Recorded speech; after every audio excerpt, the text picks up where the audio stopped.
Welcome back to another technical deep dive here in the debug zone. Today we're tackling a big question and breaking it down with insights from other users. Hopefully this clears up some misconceptions and helps you get the answer you need.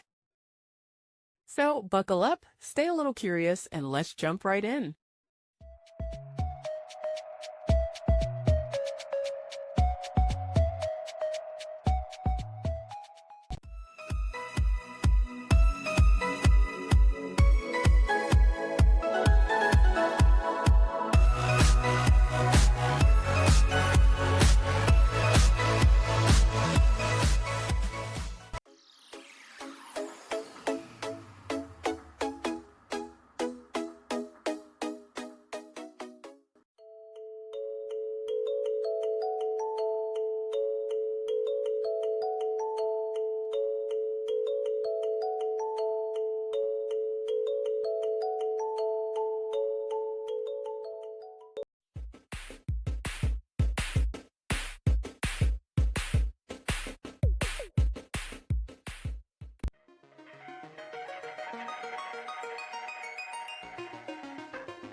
And that's a wrap.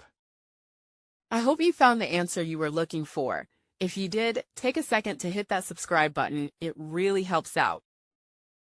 And let me know in the comments which solution worked best for you. See you next time in the debug zone.